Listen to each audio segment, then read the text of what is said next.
the QAS is introducing the CombiCarrier II. This is a new device to take the place of the extrication board and the scoop stretcher. It will radically streamline our ability to extricate and transport patients to hospital. The first thing you'll notice about the CombiCarrier II is that it's cambered for patient support, but it is smooth enough to extricate patients from those difficult to get places, such as in motor vehicles or cramped environments. Importantly, the latch mechanism is much better than our previous pieces of equipment. With the scoop stretcher, which was quite dependent on the way the weight was distributed, and sometimes the latches would catch, the new latch mechanism is very easy to open and shut, and that'll be important for the way we do business. When we introduce any new piece of equipment, it's important for us to reflect on our patient care in general. For patients who are critically ill or injured, their ability to compensate with movement is disturbed by their underlying pathophysiology. This is very important in the hypovolemic patient.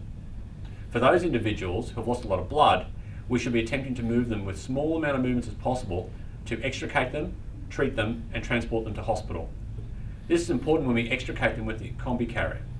You'll see in this video, we've asked you to actually only do 15-degree tilts when we place the CombiCarrier underneath them. It's also important to apply the pelvic binder during that primary process rather than doing it as a secondary movement. All these minimization of movements will reduce the chances of disturbing soft clot that may have formed in the initial part of the resuscitation. With any patient who is very unwell in the setting of hypovolemic blood loss, it is also important to maintain warmth. For those trauma patients, please ensure that we do all things, even in our hot environments, to maintain the warmth of the patient. This reduces the chances of developing coagulopathy. Previously, we've asked paramedics to remove patients from the scoop unless the patient is being directly transferred to hospital in under 10 to 15 minutes. We've refined our thoughts on this. For patients who have a transport time up to 45 minutes, we're happy for the patient to stay on the CombiCarrier as long as support for pressure areas is maintained. For those patients with cervical immobilization who have a collar, or as we move towards a soft collar, we expect the patients to have some head support. The way we would do that is, as in the video that follows, is to use a blanket which supplies padding underneath the occiput and then rolled on its side, each side of the head, to maintain some lateral cervical support. The new CombiCarrier II comes with 4 straps to facilitate patient immobilization. For those patients who need to be moved down a large incline, you will actually need a foot strap. To do that, we would ask you to keep one of the straps from the previous scoop stretcher. So in fact, your full device should include a CombiCarrier II and 5 straps. The CombiCarrier II is a fantastic piece of kit. It really is going to revolutionise the way we do business when we extricate and transport patients. How are we going to put it into practice? Firstly, you will have read the Lassen directive. You'll go to the video in-service link or to the YouTube page. Well, you're already there, you're watching this video. Continue watching the video. After that, get some practical experience at the station with one of your partners. Once you feel comfortable, we'd ask you to go to the LMS page and undertake the self-sign-off procedure. The CombiCarrier II has been designed for use in extrication of patients while assisting in maintaining immobilization. The CombiCarrier II is a sturdy piece of equipment weighing 7.1 kilograms with a load capacity of 205 kilograms. The CombiCarrier II is a versatile piece of equipment and can be used in situations such as road traffic crashes. We will now demonstrate the application of the CombiCarrier II. Lay the CombiCarrier II down next to the patient, aligning the top of the carrier to the patient's head. Now there are 2 latch lever tabs that allow the carrier to be separated into 2 pieces. Pull back on the latch lever tabs at the top and bottom of the carrier to separate the carrier, and then move one half of the carrier, the half closest to the patient, to the opposite side of the patient.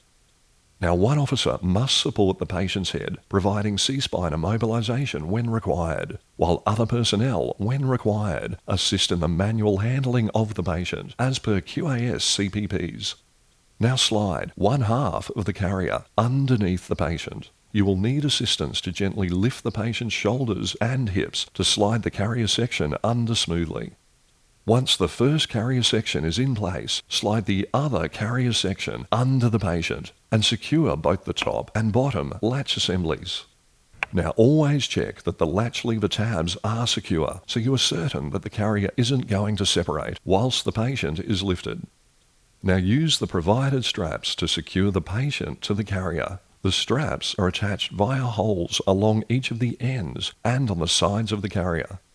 Now, as the patient here is to be carried only a relatively short distance and across flat terrain, a foot strap has not been applied. 4 straps have been utilised to secure the patient.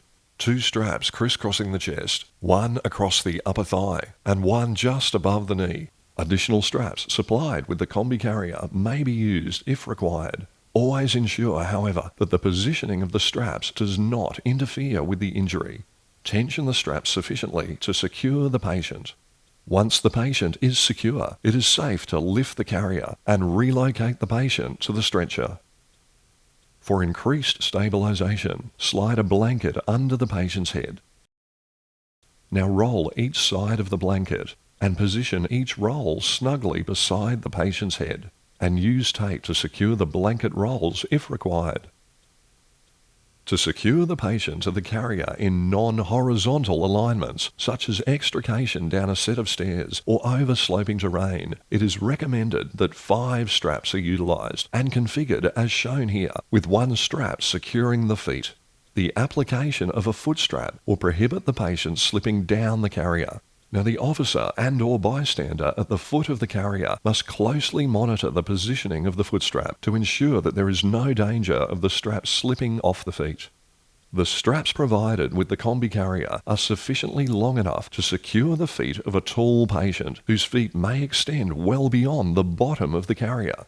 Now, feet extending significantly past the bottom of the carrier creates somewhat of an obstacle, and that the officer and or bystander positioned at the foot of the carrier is forced to adopt an unsafe lifting and carrying posture. In such situations, it is recommended that 2 officers and or bystanders lift and carry the bottom of the carrier via the side handles rather than the end handles. Now the manoeuvre shown here demonstrates that this is a very workable option through even narrow interior spaces. When applying a pelvic binder to a patient, fold the pelvic binder back on itself as shown here, and align the binder correctly to the patient. From the opposite side, a lateral roll of no more than 15 degrees is performed on the patient to allow the binder and 1/2 of the carrier to be positioned underneath the patient. The patient is then gently lowered onto 1/2 of the binder and the carrier. A lateral roll is now performed on the patient from the opposite side, allowing the binder to be pulled underneath and the remaining half of the carrier to be slid under the patient and secured by both the top and bottom latch lever assemblies. Confirm that the pelvic binder is correctly positioned before fastening and tensioning the binder. When extricating a patient from a motor vehicle, the carrier can be placed on the edge of the car seat or wherever there is enough leverage for one side of it to be supported, with one person or the stretcher, as demonstrated here, supporting the top end of the carrier. A second person can then assist with rotating and sliding the patient gently out of the car seat and onto the carrier.